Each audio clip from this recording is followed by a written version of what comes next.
Tipe-tipe agent. Pertama, simple reflex agents.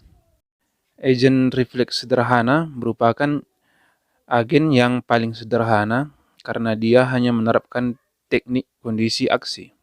Jika terjadi suatu kondisi tertentu, maka agen akan secara sederhana memberikan aksi tertentu.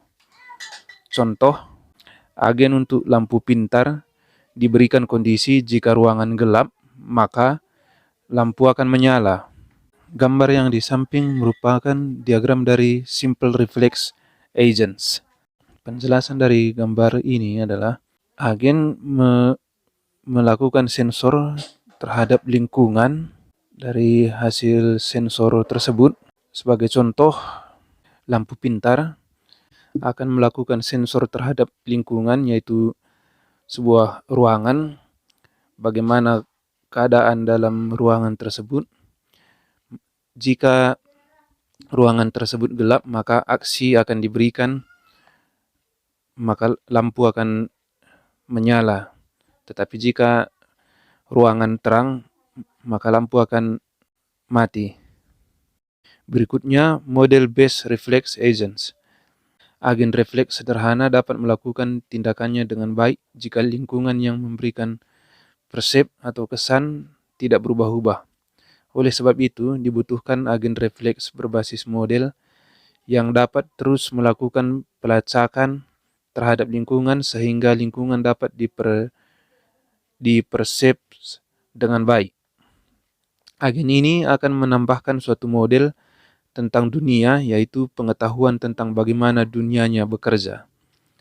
Jadi, agen refleks berbasis model ini menjaga keadaan dunianya menggunakan model internal, kemudian memilih tindakan seperti agen refleks sederhana.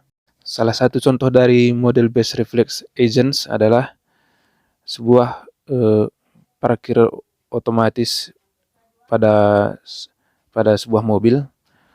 Mobil tersebut dapat melakukan parkir otomatis sendiri walaupun ada mobil di samping kiri maupun kanan. Berikut merupakan gambar diagram dari model based reflex agents.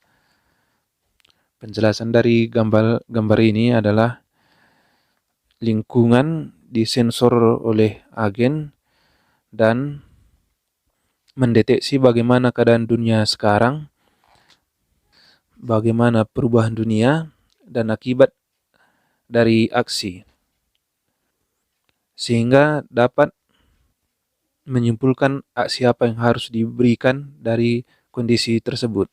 Sebagai contoh, mobil mempunyai sensor dari kamera yang menyensor lingkungan di sekitar, apakah ada ruang untuk parkir. Jika ada ruang untuk parkir, maka akan mendeteksi keadaan di sekitar, apakah ada di samping kiri atau kanan mobil yang telah parkir. Jika ada, maka akan melakukan aksi atau tindakan parkir pada ruang yang kosong tersebut tanpa mengenai mobil yang telah parkir di sebelah samping kiri atau maupun kanan.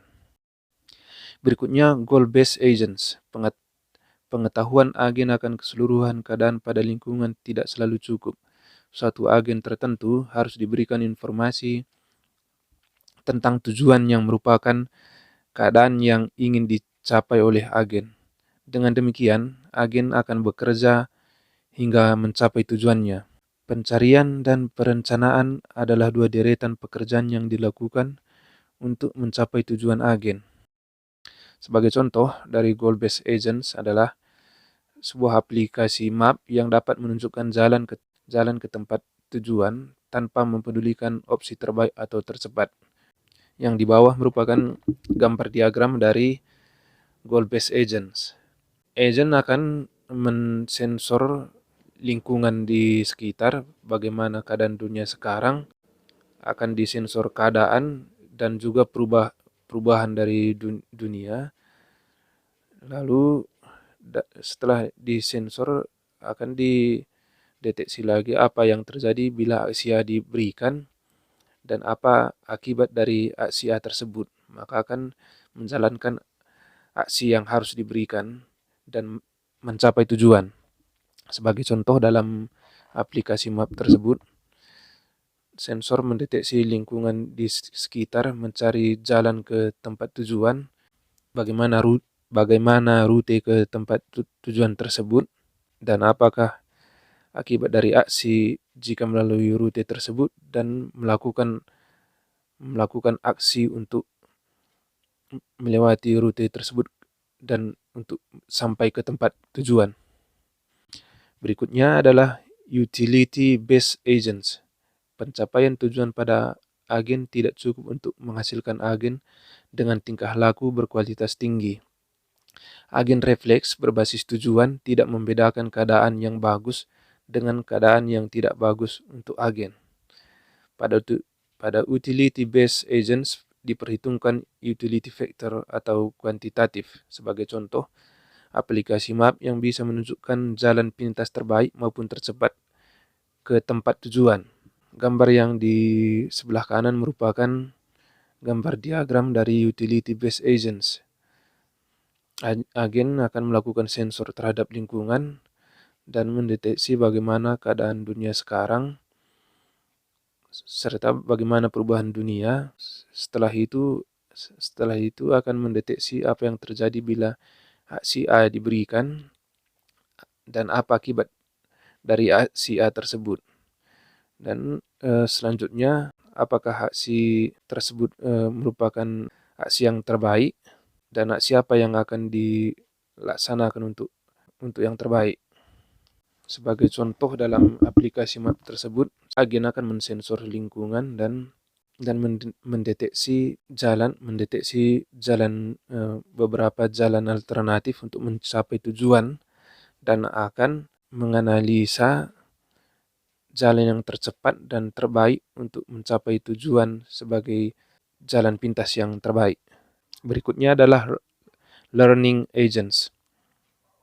Learning agents belajar dari pengalaman, meningkatkan kinerja, bertanggung jawab untuk membuat perbaikan, elemen kinerja bertanggung jawab untuk memilih tindakan eksternal. Kritikus memberikan umpan balik tentang bagaimana agen bekerja.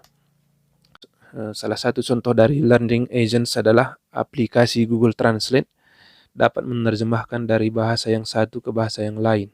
Semakin lama Google Translate tersebut, maka terjemahannya akan semakin bagus karena adanya feedback yang algoritmanya dapat belajar dari data yang sudah ada. Dengan kata lain, aplikasi Google Translate tersebut dapat belajar dari data-data feedback yang diberikan pengguna atas terjemahannya sehingga menjadi terjemahan yang lebih baik. Yang di sebelah kanan merupakan gambar dari diagram learning agents. Lingkungan akan disensor oleh agents dan menerima kritik dari performa dan mempelajari kritik tersebut, dan setelah itu masalah dari kritik tersebut akan diperbaiki. Sebagai contoh yang telah dijelaskan dari aplikasi Google Translate tersebut. Sekian penjelasan saya tentang tipe-tipe dari agents dan terima kasih.